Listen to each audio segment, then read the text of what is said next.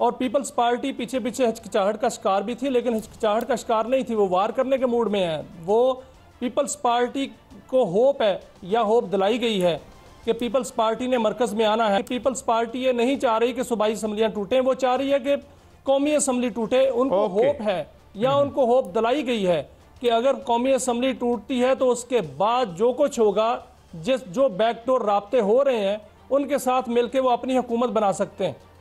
کیونکہ ٹیکنوکریٹس آئیں گے تو بالآخر جو ہے وہ آخر میں الیکشن تو ہونے ہی ہونے ہیں. تو الیکشن کی صورت میں پیپلز پارٹی کو یہ امید ہے کہ وہ آئیں گے، کیونکہ وہ ان کو امید یہ ہے کہ جو بیک ڈور رابطے ہو رہے ہیں وہ اس میں کامیاب ہو جائیں گے کہ وہ اگلی حکومت جو ہے مرکز میں بھی بنا لیں گے. اس لیے پیپلز پارٹی جو ہے وہ مشورہ دے رہی ہے. اچھا، یہ عبوری حکومت میں کون آئے گا؟ یہی لوگ آئیں گے؟ یہ سمجھتے ہیں کہ انہی پارٹیوں سے لوگوں کو لے کے جو ایک عبوری حکومت بنا دی جائے گی، جس طرح ان کو یہ امید ہے فیڈرل گورنمنٹ میں؟ دیکھیں قائد صاحب، ان کو یہ امید ہے کہ جو ٹیکنوکریٹس کی حکومت آئے گی وہ قومی حکومت کی طرف نہیں جا رہے. وہ کچھ اور چاہ رہے ہیں کہ جو بھی حکومت آئے گی، جو بھی سیٹ اپ بنے گا، وہ ہمارے لیے راہ ہموار کرے گا. اور اس میں جو کوشش ہو رہی ہے، جو اندر کی خبر جو ہے، وہ جو اندر ایک سوچ ہے، وہ یہ ہے کہ وزیر اعظم بلاول بھٹو کو بنایا جائے. وزیر اعظم بلاول بھٹو کیسے بنے گا؟ آپ کو یاد ہے پچھلے دنوں ہم نے یہ خبر دی تھی کہ بیک ڈور رابطے ہو رہے ہیں. وہ جو بیک ڈور رابطے، یہ بتائیے گا میاں صاحب کہ آج ایک MNA کی وفات ہوگی، انا اللہ و انا الیہ راجعون، اللہ انہیں غریق رحمت کرے، تو پورا پھر اسمبلی کا پلان آج اس کی وجہ سے یعنی درم برم ہو گیا. بالکل قائد صاحب، وہ پلان جو ہے وہ غارت اس لیے ہوا کہ آج ہر صورت قومی اسمبلی سے بھی منظور کرایا جانا تھا وہ بل، اور سینٹ کے اجلاس سے بھی منظور کرایا جانا تھا، اور رات 12 بجے سے پہلے اس پر دستخط بھی ہونے تھے صدر مملکت کی جانب سے.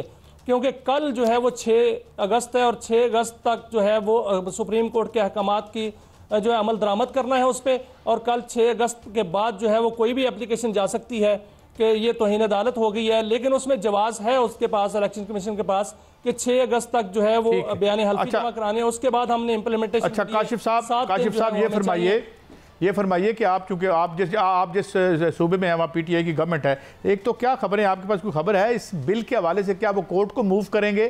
اور یہ کورٹ بھی ظاہر ہے متحرک ہے اور ہونا چاہیے جتنا جائز اور قانونی حد تک ہونا چاہیے. تو آپ کیسے سمجھتے ہیں کہ PTI کی اسٹریٹجی کیا ہے وز خان صاحب رہائی جو چاہ رہے ہیں اور یہ جو ان کے خلاف یہ بل آ رہا ہے؟ کاشف صاحب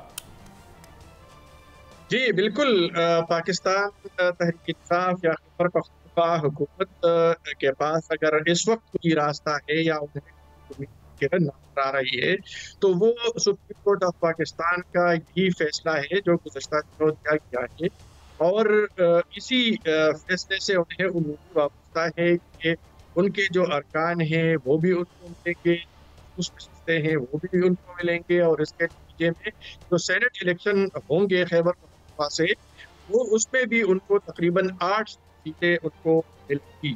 اور اگر یہ نہیں ہوتا تو پھر انہیں نقصان اٹھانا پڑے گا، اور اسی حوالے سے وہ اس وقت تک کیا کیے ہیں سپریم کورٹ آف پاکستان پر، اور ان کی تیاریاں ہیں. ظاہر ہے کہ ان کی جو لیگل ٹیم ہے وہ اسلام آباد میں. اچھا ون مور تھنگ کاشف بھائی، ٹائم کم ہے، میں چاہوں گا یہ بتائیں یہ شیر افضل مروت صاحب والا کیا معاملہ ہے؟ اختلافات ہیں، وہ اندر ہیں باہر ہیں، کہاں ہیں، کیا کہانی ہے؟ شیر افضل مروت صاحب جو ہے اس وقت بالکل وہ کیا کہتے ہیں ایسی پوزیشن پر ہے کہ بیرسٹر جوہر ان کے حق میں بول رہے ہیں اور کچھ لوگ ان کی خدمت کر رہے ہیں. لیکن ہم بدقسمتی یہ ہے کہ تحریک انصاف میں مسئلہ یہ ہے کہ وہاں پر جو فیصلہ کن قوت ہے وہ جیل کے اندر ہے، اور ان کے پاس جانا، ان کے پاس پہنچنا، ان سے پیغام لے کر آنا یہ ایک مشکل صورتحال ہے. لیکن لگتا یہی ہے کہ شیر افضل مروت کو ڈیڈ لائن لگایا جا رہا ہے، اور صرف شیر افضل مروت نہیں بلکہ اور بھی بہت سارے رہنما ہیں جن کے حوالے سے تیاریاں جاری ہے. اگر شیر افضل مروت والا وار کامیاب ہو جاتا ہے تو پھر ممکن ہے کہ خیبر پختونخوا کی جس وقت حکومت ہے. اچھا آپ یہ کہہ رہے ہیں کاشف، اگر میں صحیح سمجھا ہوں کہ اور لوگ بھی نشانے پر ہیں، یہ کس کے نشانے پر ہے؟ کون انہیں پارٹیسپیٹ کرے یا یہ کمپرومائزڈ ہیں؟ جی بالکل، یہ وہ لوگ ہیں جن کو الیکشن سے پہلے ہی سائیڈ لائن کیا گیا ہے. لوگوں کو صوبائی اسمبلی کی جو ٹکٹس ہیں وہ نہیں دی گئی، ان کو بھی اسمبلی بھیجا گیا،